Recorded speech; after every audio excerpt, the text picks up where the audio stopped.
안녕하세요 여러분들, 테크노사우루스의 티라노입니다. 자, 오늘은 또 듣도 보도 못한 거 가져왔죠. 원플러스 에이스5 레이싱. 요즘이 사실 되게 안드로이드 폰의 황금기거든요. AP는 스냅드래곤 엘리트 나오면서 이제는 뭐 아이폰에 별로 뒤지지 않는다, 이런 평가들을 받고 있고, 어쨌든 지금까지는 안드로이드의 대장급으로 평가받고 있는 삼성에서도 갤럭시 Z 폴드 이번에 난리가 났잖아요. 저도 그게 한 200만 원이 넘는데도 이거 살까라는 생각이 진짜 들더라고. 자, 그런데 문제가 있었으니 국내에서 판매되는 제품들 기준으로 보면은 중저가형 제품들이 진짜 씨가 말랐어요. 제가 봤을 때는 그나마 살만한 게 여기서 뭐 A36, 나싱 3A, 그마저도 지금 거의 30만 원대는 찾기가 힘들잖아요. X7 프로도 원래 이런 가격이 아니었었던 것 같은데 가격이 너무 많이 오른 것 같고. 자, 상황이 이렇다 보니까 저한테 요청들이 되게 많이 들어와요. 중국에서 쓸만한 폰이 없느냐, 좀 저렴한 걸 갖다가 찾아봐 달라 해서 찾다가 걸린 게 요거. 특히 또 제가 디멘시티 러버잖아요. 요게 9,400이 아니라 9,402. 요거에 대한 궁금증을 참지 못했어요. 자, 얘는 제가 준 금액이 244.99달러. 지금 환율로 계산했을 때 34만 원 정도에 부가세를 제가 한 4만 원 정도 냈었던 것 같거든요. 합계 40만 원이 좀 안 되는 금액에 구매했다라고 보시면 될 것 같고요. 지금 보면은 이게 개봉이 되어 있잖아요. 그래가지고 제가 이거 뭐 하는 거냐 도대체 이렇게 물어봤더니 얘는 중국에서 언락을 하지 않으면 밖에 나가서는 못 쓴대요. 이게 제가 타오바오에서도 보니까 한 5만 원 정도 싸길래 거기서 구매를 할까 좀 고민을 했었거든요. 근데 그거 했으면 큰일 날 뻔했어. 자, 이제 본격적으로 열어보죠. 자, 요거는 설명서랑 TPU 케이스, 샤오미랑 같은 데에서 했나? 비슷한 재질이 들어가 있고요. 이렇게 해서 본체 들어가 있고, 아래에는 둘 다 주네요. 요거는 11V 7.3A 80W 어댑터, 빨간색으로 된 A2C 케이블 제공이 되고요. 오, 귀여운데? 웃는 모양같이, 그죠? 이게 사진으로 볼 때랑은 좀 많이 다르긴 하네요. 상품 페이지에서는 이 카메라 섬, 사이드도 되게 메탈릭하게 잘 뽑혀져 있는 것 같고, 특히 전면에 이 베젤 같은 것들이 되게 슬림하게 보였었는데 살짝 좀 에바입니다. 그 전형적인 좀 저가형 제품에 들어가는 산티나는 플라스틱 하우징 그대로. 프레임도 이게 되게 좀 플라스틱 티가 많이 나요. 플러스 백면도요, 화면에서는 여러분들한테 어떻게 보일지는 잘 모르겠는데 무늬 자체는 나쁘지 않거든요. 뭔가 자개 같은 느낌도 나기도 하고, 거기다 우리가 진짜 싫어하는 이 중국 제품들의 마크도 거의 안 보이게 구성이 되어 있잖아요. 그럭저럭 디자인은 잘 뽑은 것 같긴 한데 이 후면판이 진짜 종이장이야. 이걸 제가 뭐라고 표현해야 될지는 잘 모르겠는데 어쨌든 재질감에서 조금 싼 티가 납니다. 자, 이제 켜보죠. 이거는 좀 지금 보이십니까? 비대칭? 플러스 지금 펀치홀더 겁나 커요. 처음부터 한국어 지원하고요. 세팅 해보겠습니다. 자, 이제 됐고요. 자, OS는 안드로이드 15 버전 기반의 컬러 OS 15. 원플러스가 옛날에 안 그랬는데 아예 이제는 오포 계열인 걸 숨기지 않는 것 같아요. 배경 화면 및 스타일. AOD 있네요.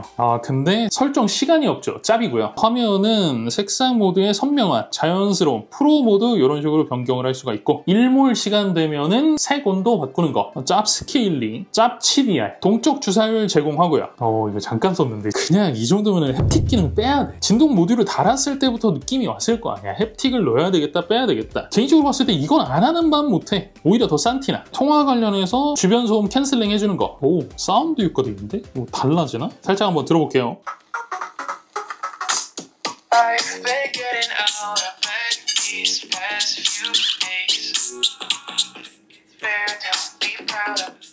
자, 일단 요 효과 설정에 따른 소리는 별로 차이가 없는 것 같아요. 그리고 들어보는 김에 사운드 품질도 비교를 해봤는데 이게 조금 오묘합니다. 출력은 나쁘지 않고 좌우 밸런스도 굉장히 잘 잡아놓은 느낌이에요. 근데 그 각자의 악기 소리가 조금 뭉개지는 느낌? 홀로 오디오는 또 뭐야? 스피커가 여러 군데 있으면 그걸 갖다 연결을 해가지고 공간감 느끼게 그렇게 표현을 해주는 건가 보구나. 근데 중국 거 치고 되게 번역은 잘 되어 있다. 오타라든지 표현이 이상한 거라든지 하나쯤은 분명히 나왔을 법한 그런 설명인데 깔끔해요. 나쁘지 않아요. 그다음에 지문도 한번 등록을 해볼게요. 오케이. 얼굴도 추가를 하네요. 돌리라고 안 하죠. 2D인 것 같고요. 다시 한번. 빠른데? 닫자마자 바로 되죠. 그 다음에 배터리 모드, 균형 모드로 되어 있죠. 고성능 모드 선택할 수 있게끔 되어 있고, AI 기능도 있는 것 같긴 한데 아이디를 만들어야 돼. 어차피 중국말만 알아들을 것 같으니까 안 하겠습니다. 그 밖에 업데이트 있나 한번 확인해 볼까요? 네, 있죠. 어차피 여러분들 디스플레이라든지 이런 것들 찍으려면 조금 시간이 필요하니까요. 업데이트 싹 하고 테스트까지 한꺼번에 다 돌려가지고 정리해서 다시 돌아올게요. 잠시만 기다려주세요. 구독 한 번만 부탁드릴게요.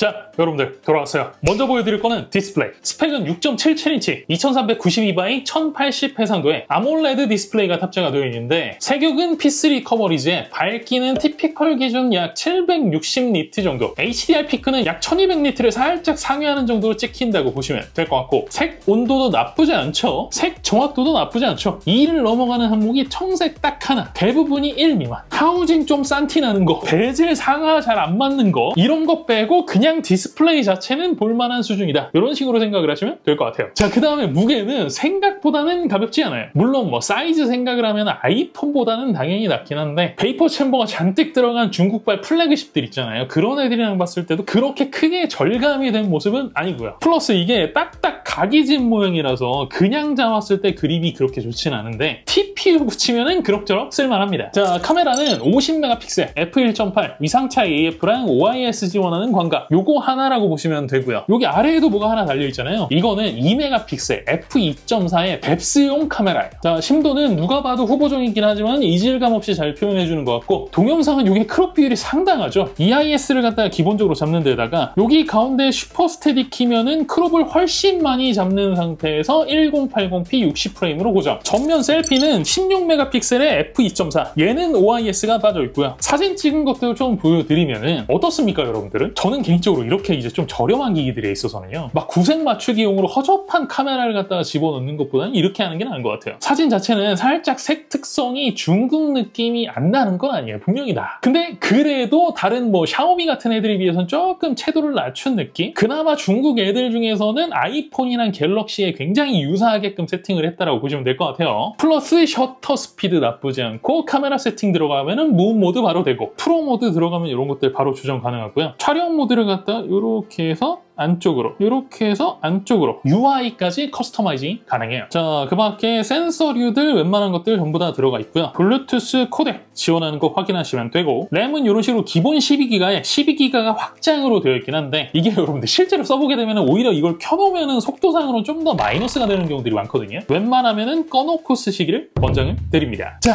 이제 마지막, 사실상 얘의 하이라이트죠. 디멘시티 9402의 성능. 이게 여러분 스냅의 AS Gen 3, AS Gen 4 이렇게 이제 세미 플래그십 전략이 나오면서 얘가 등장하게 된 거잖아요. 근데 이따가 보시면 아시겠지만 9402 같은 경우에는요, 코어 구성이라든지 클럭 이런 부분들이 이전 세대 플래그십인 9300 플러스와 거의 완벽하게 동일한데요. 해서 그냥 9300 플러스의 리네이밍 버전 아니냐 이런 얘기들이 있었는데 그건 아닌 것 같아요. 굳이 얘기를 하자면 리네이밍이 아니라 리패키징 버전? 이게 뭐랄까, 전체적으로 스타트 점수 자체는 9300 플러스 9300 이런 애들이랑 거의 똑같은 것 같긴 한데, 제 생각에는 얘의 쿨링 솔루션이 좀 구린 것 같아요.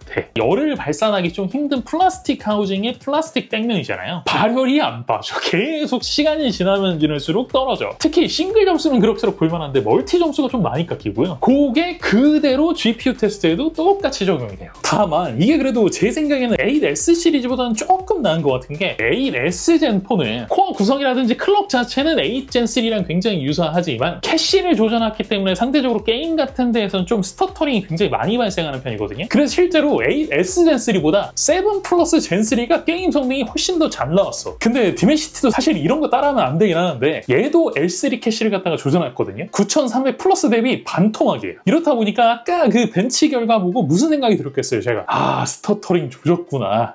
이번에 또 망했구나. 그죠? 자, 근데 막상 게임을 해보니까요, 벤치랑은 또 느낌이 달라. 뭐랄까, 이게 9300이랑 같은 레벨은 아닌데 쿨링 때문에 전체적으로 주저앉는 거, 이거 제외를 하면 스터터링 자체는 그닥 도드라지지 않는 느낌? 그러니까 살짝 언럭키 9300 플러스 느낌이 나와. 마비노기는 사실 9400이나 9300이나 똑같은 것 같더라고요. 뭔가 디멘시티에 최적화가 안 된 느낌이에요. 반대로 근데 미호요 게임 같은 경우에는 디멘시티 최적화가 굉장히 잘 되어 있는 편이거든요. 얘는 그럭저럭 초기에는 되게 잘 나옵니다. 근데 보시면 아시겠죠? 시간이 지나면은 한번 주저앉아. 온도가 풀리면은 다시 올라오고, 요게 계속적으로 반복이 돼요. 이 부분은 조금 아쉽긴 하지. 다만 이거는 뭐 얘를 가격 가격을 생각을 하면 욕하기가 좀 그래. 솔직히 여러분들 이 가격대에 살 수 있는 제품이 뭐가 있냐고. A36, 뭐 나싱 3A 이런 애들은 뭐 프로세서 자체가 그냥 등급 차이가 어마어마하고요. 가장 근접한 애로 따진다고 하더라도 X7 프로인데 물론 8400이 세대가 앞서 있다라고는 하지만 전 세대 플래그십을 넘을 수는 없어. 플러스 마지막 필살기 하나 더 남았어요. 저는 사실 가성비 폰한테 요구하는 조건은 딱 3가지거든요. 첫 번째, 디스플레이가 그럭저럭 볼만할 것, 쓰레기는 아닐 것. 둘째, 성능이 막 버벅거리고 막 이러지는 않을 것. 셋째, 마지막으로 조루 아닌 배터리인데 야,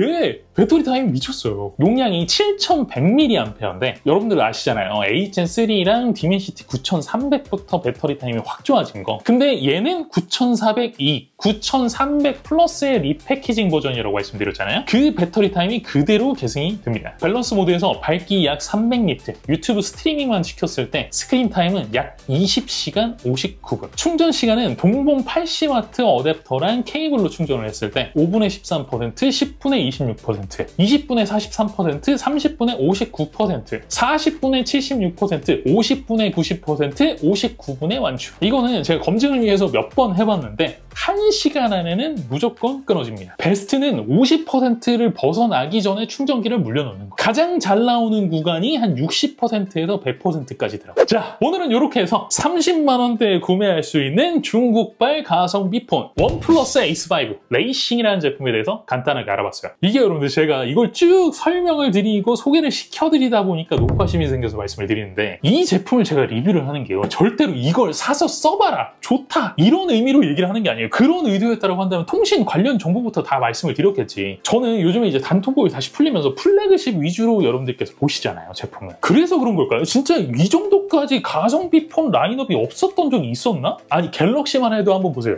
A36이 끝이야. 통신사 전용 모델 빼고는. 물론 돈 안 되는 건 안 한다. 뭐 국내 시장에서 플래그십이 잘 팔리는데 가성비는 내놔서 뭐해? 뭐 이렇게 생각을 하는 게 당연한 기업의 마인드이긴 하겠지만 이게 뭐 삼성이 다른 나라 회사고 인프라가 안 갖춰져 있어서 뭐 이런 거 아니잖아요. 어차피 세계 시장에 겁나 많이 팔고 있잖아, 보급형을. 그거 국내로 들여와가지고 판매를 하는 게 뭐가 그렇게 어려워? 여러분들은 어떻게 생각하시는지 모르겠는데 저는 중저가형은 약간 씨앗이라고 봅니다. 이게 과거에 레노버가 저가형으로 태블릿을 갖다가 씨앗을 뿌린 게 지금에 와서는 뭐 50만 원씩 하는 Y700을 갖다가 팔아먹을 수 있는 그런 계기가 되고 바탕이 됐잖아요. 저는 마찬가지라고 봐요. 통신 시장이 이렇게 양극화가 되게 되잖아요. 그러면은 이런 제품들 국내에 출시될 수밖에 없어요. 왜? 각 가격별로 니즈를 가진 사람들은 다 켜켜이 쌓여있어. 그냥 많은 거를 바라지도 않을게요. 라인업만 채워줘. 오죽하면 사람들이 나한테 중국의 그 가성비 제품들을 없냐고 물어보겠냐. 이렇게 자꾸 소비자를 해외로 눈을 돌리게 하는 게 위기인 거야. 그럼 부탁 좀 할게요, 삼성전자.